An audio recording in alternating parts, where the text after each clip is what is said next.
Imagine you are wanting to get, and I'm speaking to females, you want to get with a person who's addicted to sex. Let me tell you something, that person is not addicted to you. It's That's a addicted good to point. sex. And I dropped a bomb right there.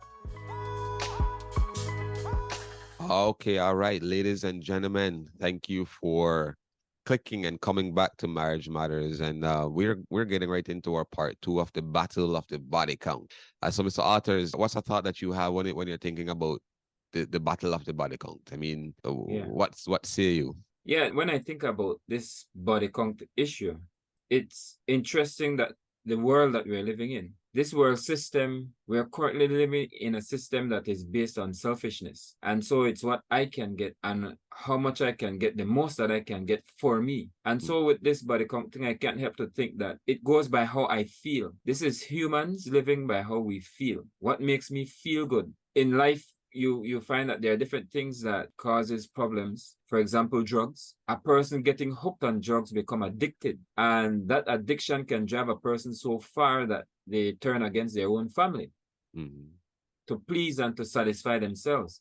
And I feel that a person that has a high body count and a person that is leading towards a high body count, or a person that thinks in a way that will lead him or her to a high body count, they're setting up themselves the same way a drug dealer would give you the first try free for free. Yeah, yeah. The problem we're having is selfishness and people living by how we feel. Not everything that feels good is good. Right. And not everything that's good will feel good. Not everything that feels good is good. Yeah, that's such a true principle in every area of life. You want to get physically fit. It doesn't feel good getting up earlier or stretching yourself a little after from work to work out. But it pays dividends. Discipline pays dividends. That's what one of the ways I want to put it. I think that's one of the things that we've said, and we wanna reemphasize in this episode, that in this space of people talking about the body count, listen, there has to be a standard. I think society today, we don't really like that. Because once we feel what we want to do and we feel it, and the standard is going against the grain of what I feel, guess what? To heck with the standard. Yeah. To heck with the standard, because standard and boundaries and principles, it's pushing against this desire that I have and what I feel. So, I would definitely, I think we should get right into the video. I do think this video today talks a little bit about, or a lot about standard and the need for standard. And so, red flag. Yeah. But there's an amount where I feel like it's almost a necessity for a man to have a greater understanding of different women. Yeah. And even just how to be in the bedroom. Yeah, there's the first one. That's a strong is a strong word he used, saying it's almost a necessity for a man to have a high body count. Like it's going to benefit the wife he'll have, or the woman he will someday commit to. It's gonna benefit her if he has a high body count. Yeah. If he, I'm like, that word necessity is a strong word, and he on the surface puts some level of a sophisticated argument, and that's really one of my first issues, like with this whole body count conversation. We are trying to sophisticate sexual immorality. I just kind of like say it. A lot of the conversation, we're trying to make immorality very sophisticated. He's saying for a guy, it makes sense for men to have a high body count because it's going to give us a better experience and understanding of women in the bedroom and maybe out. And my response, in addition to saying we're trying to sophisticate sexual immorality, is, what about, okay, before I say that, I know I've said in the last episode that there is the ordeal and the ideal, and we know the ordeal today is a lot of people in society don't see the need for staying pure until marriage, right? Yeah. That's almost like an archaic, outdated thing, but the manual holds true to that principle. So I say that to say that's the ordeal, but the ideal thing is for you to save yourself, right? Keep yourself. What about keeping yourself and growing with that individual in intimacy in all areas of life? emotional intimacy, in spiritual intimacy, and in sexual intimacy. Why don't you commit to this person and grow with them in the experience? I'll tell you, it's a lot more enriching. No, I agree with you. It's this theory that you test before you buy, you know? Yeah. And the problem with that is that there's for a woman and even for a man, it's not like you have many options. Where down the road you will make another model, and the next year you'll make another model. It's not like cell phones or vehicles. When you test, you're taking a piece of that person away. You are taking a piece of that person with you. That's right. You see? And you leave behind you in your wake destruction. Because when you come together intimately, you join together. And you become one. You know, emotionally you become one. Sexually you become one. That's right. Maybe not legally. And I'm not saying it's illegal. I'm just saying legally, you know, when you get married, you become one legally also. Right. And then you tear that apart. And it feels like nothing because you have fun. But you don't understand the damages that happen outside of what a person can see. So that test before you buy, that's a problem. And again, a person saying that is a person suggesting that by sleeping around and increasing your body count, you can become a better husband, you know, yes, or a better common law husband. Yeah, a better partner yes. Yes. And so that is how you learn to be in a marriage. Just sleep around with different folks and you'll be the top guru in the era of marriages and or relationships. That's what he's saying. You'll be the best lover of all time. Yeah, because a relationship is built on how good you can be with a woman. Yeah. You know, once you can have good sex, your relationship will never fail. It will be the most successful on the earth. What happens in the event then if you enter that season of life where the body isn't as youthful and vibrant as it is? And we know how it goes, right? Yeah. It's just in reality that the outward beauty, I guess, you know, let me say, I guess in every season of life, an individual is beautiful within their own context and right. But to call it what it is, you know, you get older, you grow together. If you're building a marriage on sex and life changes come, what are you gonna do? Right. What are you gonna do? So sex it should not be the foundation of your marriage.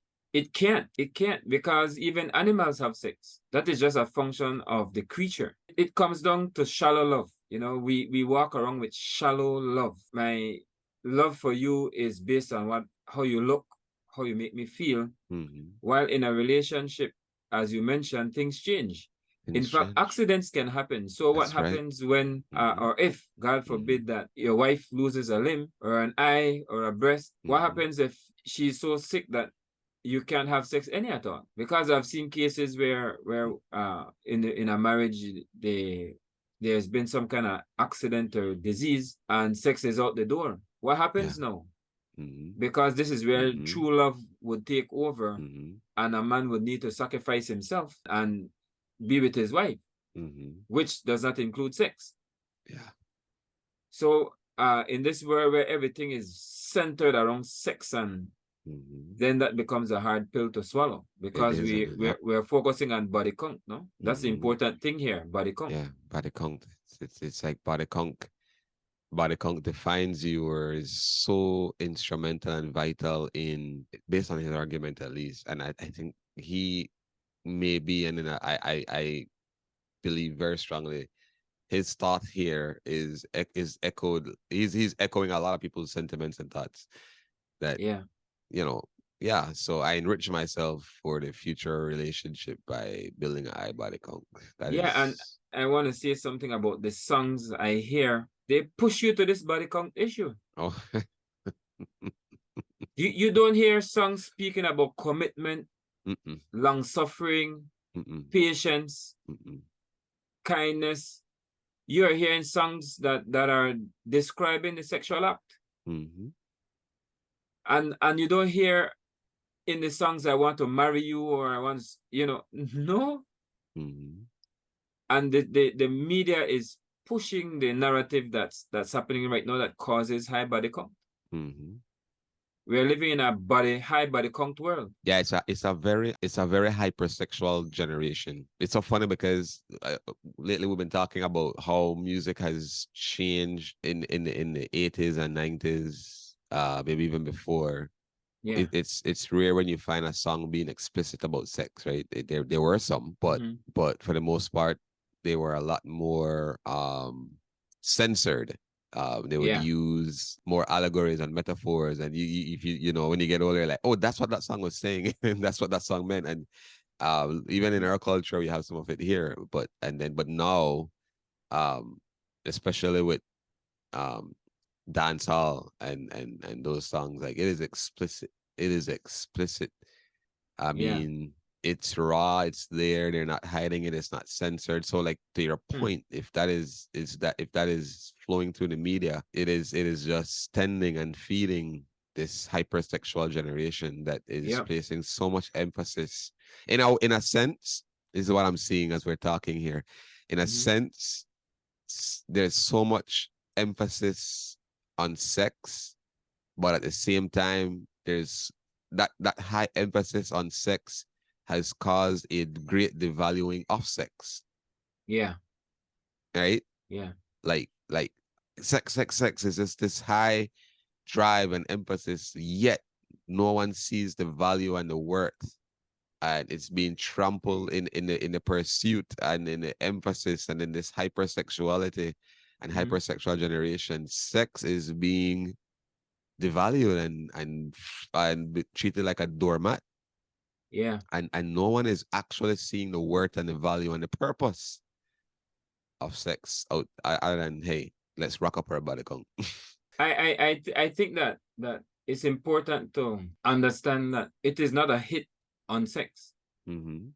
Sex is a good thing. Yes, definitely. It's a great thing.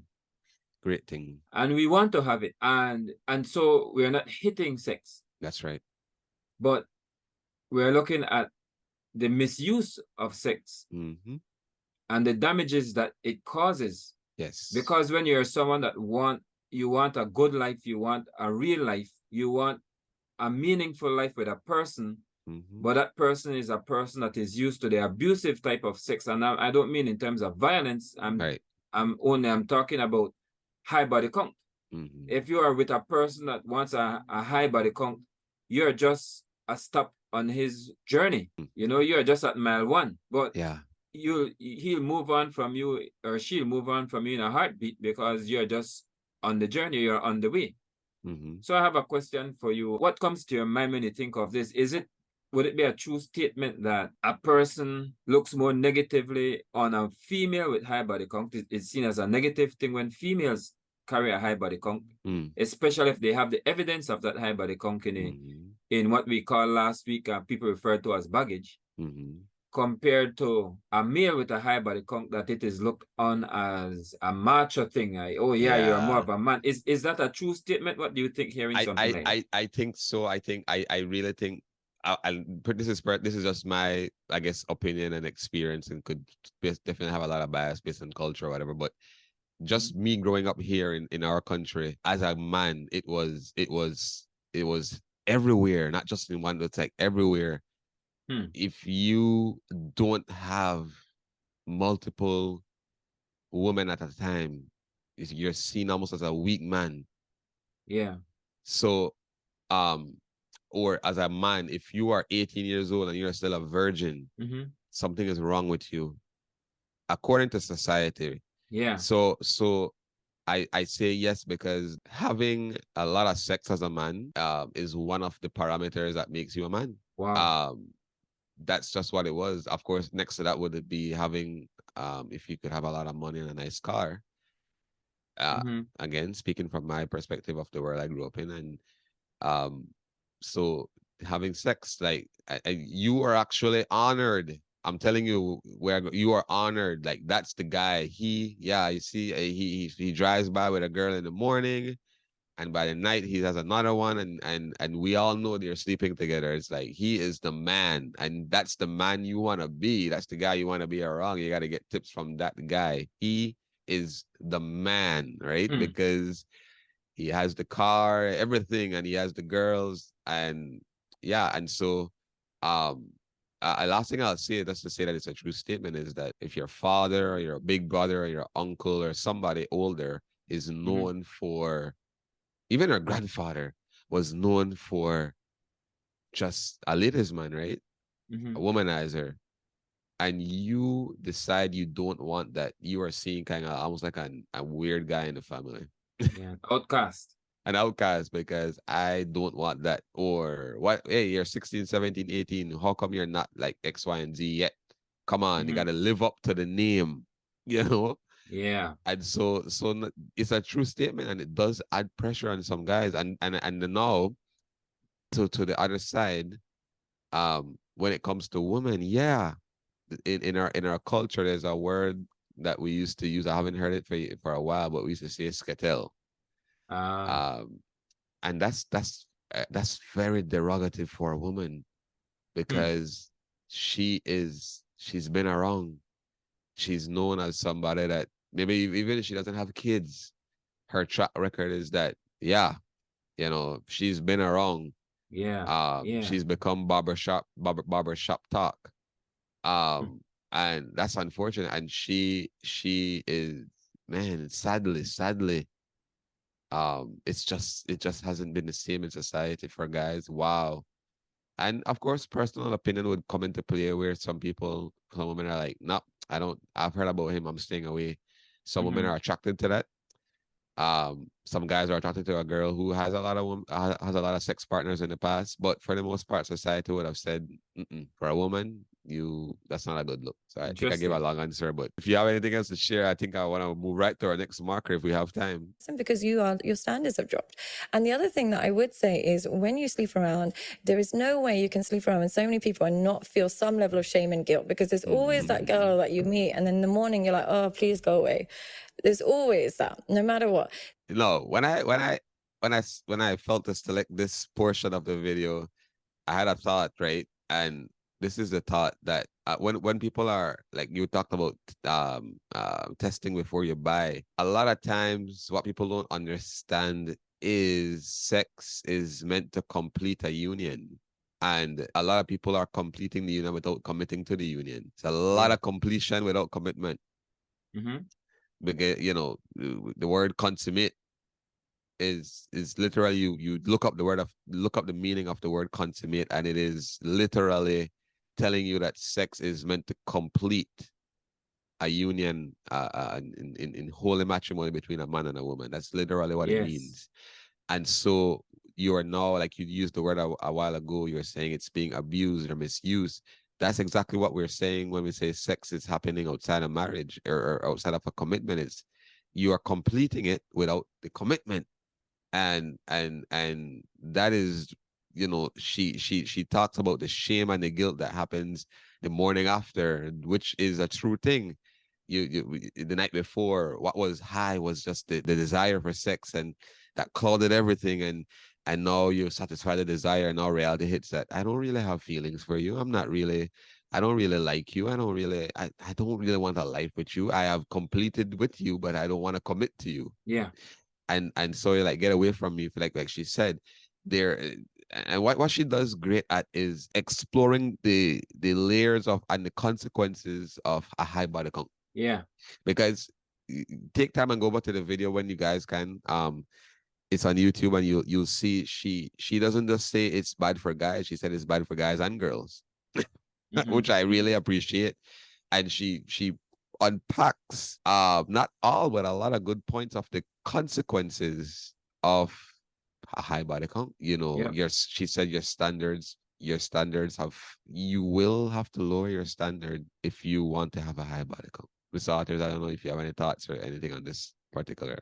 Yes, it's definitely a lowered standard that the world is a system, you know, and the world tries to let that be the norm. The world tries to make its own norm and ignore what the manufacturer has prescribed. When I think of what she said about feeling ashamed the next morning, after a person tell themselves something for a while, they begin to believe it's true. Yeah. After the first body count number 1, you're ashamed. Body count number 2, you're half ashamed. Wow. Body count number 3, you're no longer ashamed. Man. Wow. And you want to share that with others and wow. let that become the norm. What I find happen to people is an addiction gets created. The same as with drugs. And we are addicted to adrenaline. So imagine you are wanting to get, and I'm speaking to females, you want to get with a person who's addicted to sex. Let me tell you something, that person is not addicted to you. It's addicted to sex.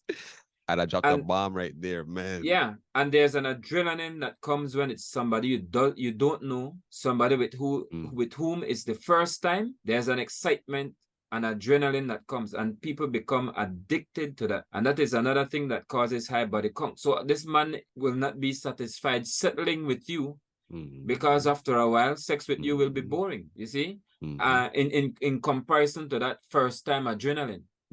So he has to go there. As long as it's with somebody else other than you, the adrenaline will be there. Until after a period of time, then you get tired of that person and need a new adrenaline booster. So we love the chase and the catch, but we run from the commitment. That's right. That's right. And what I said earlier, like why it sounds exciting, and you know what? Maybe the reality is on the surface it is exciting to always be chasing it. Maybe that is kind of exciting for some people. But guess what? Exciting doesn't always equal to good either. And you may say it's boring to commit to one person and grow in your intimacy together, not just sexually, but like I said earlier, emotionally and spiritually, really bonding on a soul level. So that sounds boring. And on the surface it may seem so, but I'm telling you, it is enriching. Yep. It is enriching when you grow together. And you know some people aren't willing. Well, let me not assume, but I could see some people rolling their eyes saying, so you want me to commit to my partner, and then we're gonna talk about the sex we have and see how we can improve. You want me to do that? Are you serious? Yes, I'm serious. You should do it. It's enriching. And because all you've known or all you've seen in the world is to chase, get in and roll, try something different, try something new, and see what it does for you. Okay. So yeah, I don't know if you have any other question or you have any other thoughts or questions here. No, we can go on to the next minute. Yeah, let's go on to the next one. When you start having that attitude, it's only sex, and minimizing the importance of sex, there is no way to nurture that in a long-lasting monogamous relationship. You'll think it's only sex, so you can have it outside of the relationship. You'll be more polygamous. But I really appreciate how she thinks and talks through this.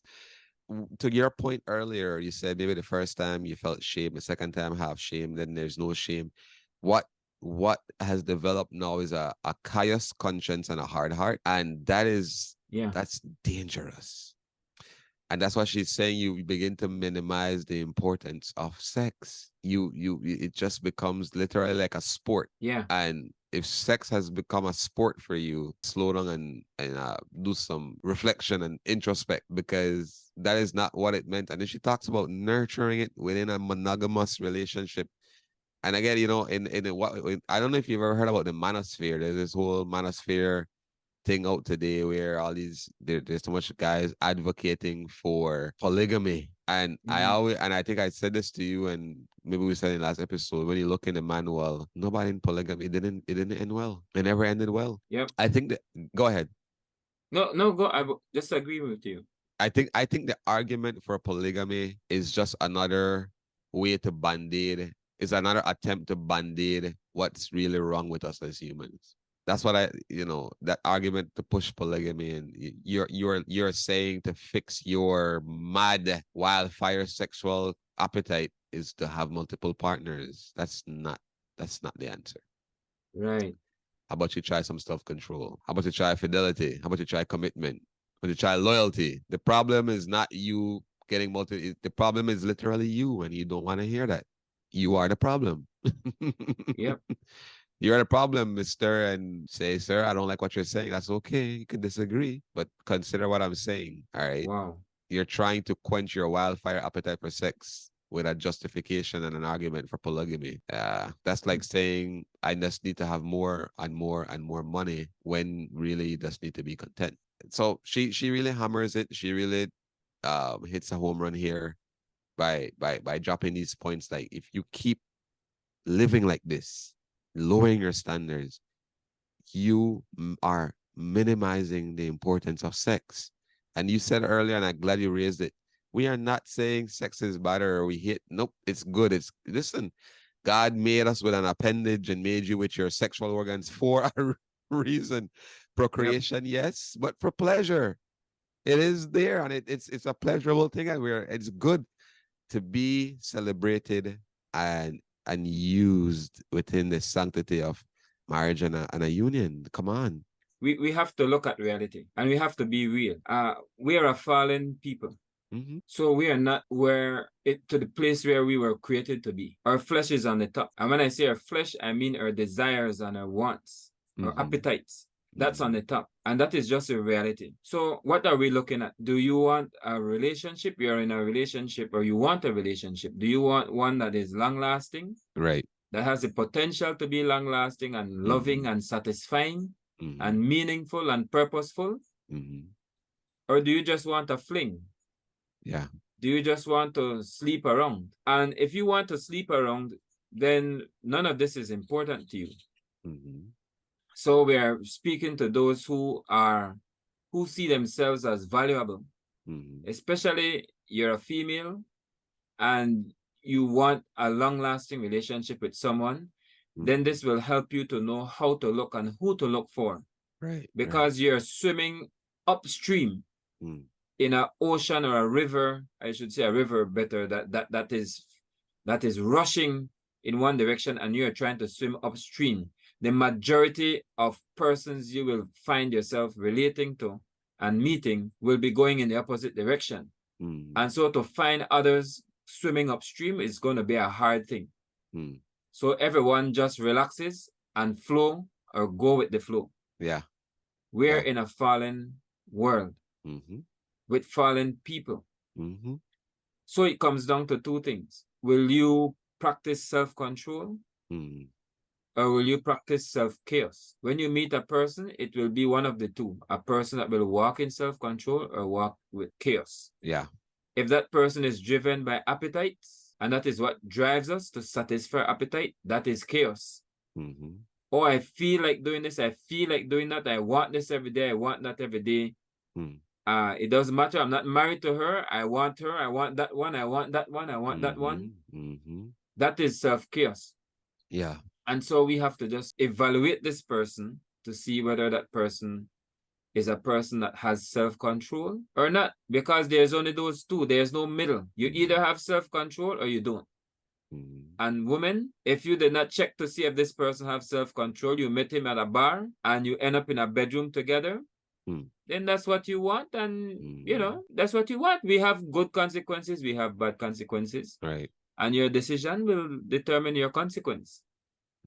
So that is what I want to say. We are fallen in reality, and we have to live understanding and knowing that. So, ladies and gentlemen, listen, self-control, self-care, loyalty, all these words are pushing against the sewer and the quote-unquote standard that society is peddling, and all these sophisticated arguments for body count and all of that. Yes, what we're saying is pushing against it, but consider, test it, and give it a try. Give this fresh water that we're giving you a try. Yep. And see what it does for you. But until next time, this has been Marriage Matters. I am Shane. I'm Sylburn. And we appreciate you guys rocking with us. Until next time, blessings on you. Yeah, take care.